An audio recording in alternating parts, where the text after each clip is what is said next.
Bonjour à tous, Basta pour la chaîne Samarium.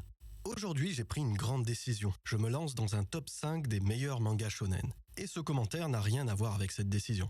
Sachez que j'ai essayé d'être le plus objectif, mais cela reste un top 5 personnel. Si vous avez mieux, envoyez les noms en commentaire. Mais je vous le dis tout de suite, ça va être difficile de faire mieux.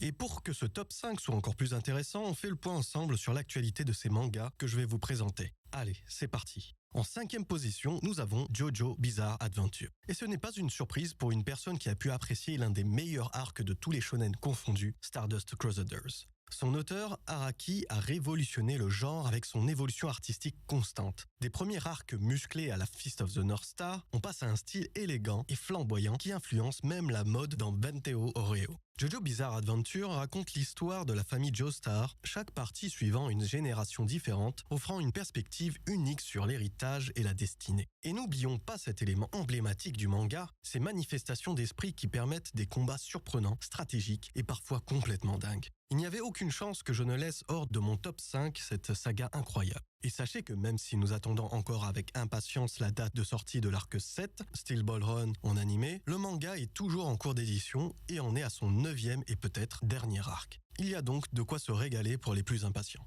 En 4e position, j'appelle Hunter x Hunter, un shonen qui repousse constamment les limites du genre. Créé par Yoshihiro Togashi, il ne cesse de se réinventer à chaque arc. Le système de combat Nen est l'un des plus élaborés et stratégiques, se divisant en 6 catégories principales. Renforcement, émission, transformation, matérialisation, manipulation et spécialisation. Chaque utilisateur de Nen développe des capacités uniques, rendant chaque combat imprévisible et intellectuellement stimulant. Chaque arc de Hunter x Hunter a sa propre tonalité unique. L'arc de l'examen Hunter est une introduction classique, même si on commence déjà par être dérouté par ce qui se passe sous nos yeux. L'arc de York New City, lui, exploite ce côté sombre de l'œuvre, explorant les thèmes de la vengeance et de la moralité. L'arc de Chimera Ants, quant à lui, souvent considéré comme le sommet de la série, aborde des thèmes de guerre, de sacrifice et de l'évolution de la nature humaine, une véritable claque lorsque l'on découvre cet arc pour la première fois.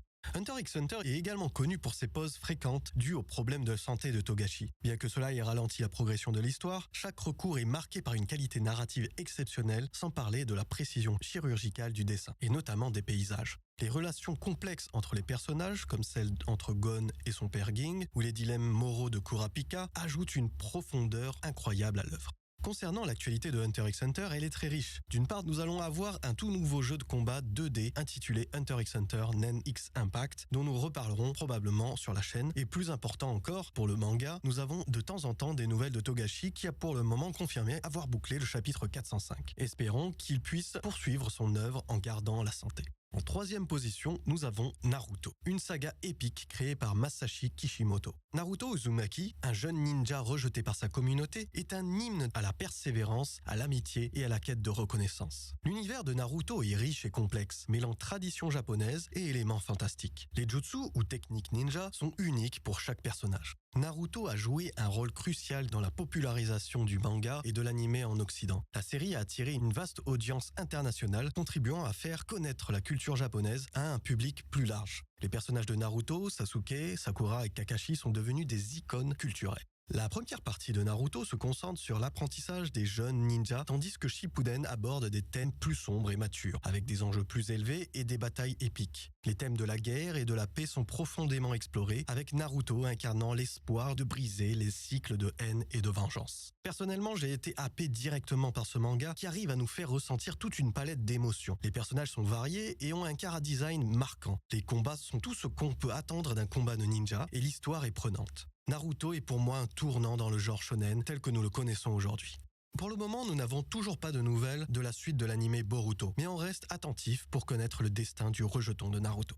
En 2e position, nous avons Hokuto no Ken, ou Ken le survivant en français, un manga emblématique des années 80. L'univers post-apocalyptique, brutal et les combats intenses cachent une histoire de compassion, de rédemption et de lutte pour la justice. Kenshiro, le héros, utilise ses compétences en arts martiaux pour protéger les innocents et punir les oppresseurs. Le Hokuto Shinken, l'art martial utilisé par Kenshiro, est l'un des aspects les plus mémorables du manga, car il est un héritage qui pèse sur tous les personnages que nous rencontrons de ce superbe univers post-apocalyptique. apocalyptique. Les combats sont non seulement intenses, mais aussi chargés de symbolisme. Ken le survivant se distingue donc par son mélange unique de brutalité et de compassion, avec Kenshiro n'étant pas seulement un combattant, mais aussi un protecteur et un guérisseur. J'ai particulièrement apprécié le fait que Kenshiro est loin d'être un super-héros et qu'il n'arrive pas forcément au bon moment pour sauver des gens. Mais comme ces personnes, on se surprend à espérer qu'il intervienne, telle la figure messianique qu'il représente. Hokuto no Ken est un manga beaucoup plus profond qu'il n'y paraît et la qualité technique du dessin est incroyable. À noter tout de même des passages d'une grande violence et malgré son statut de shonen, il n'est pas à mettre entre toutes les mains. C'est un peu la même chose parfois pour Hunter x Hunter. Ken le survivant a eu un impact immense sur la culture populaire, influençant de nombreux mangas et animés ultérieurs. Les phrases emblématiques de Kenshiro comme Omae wa mu shinderu, tu es déjà mort, sont devenues des références culturelles. Petite anecdote pour les amateurs de jeux de combat, le dernier DLC de Street Fighter 6 inclut Bison, qui montre de manière décomplexée cette inspiration de Rao, un des personnages de Hokuto no Ken. Mais la plus grosse actualité concerne un nouvel animé dont on devrait bientôt entendre des nouvelles. J'espère sincèrement qu'il s'agira d'une adaptation fidèle du manga afin de rendre hommage à ce chef-d'œuvre. Et en première position, nous avons One Piece, créé par Eiichiro Oda. Considéré comme le manga shonen le plus complet et le plus riche, et je suis de cet avis 1000 fois, il a captivé des millions de lecteurs avec son mélange unique de développement de personnages, de combats épiques et d'humour. La profondeur de son univers et la complexité de sa narration sont ce qui rend One Piece vraiment exceptionnel.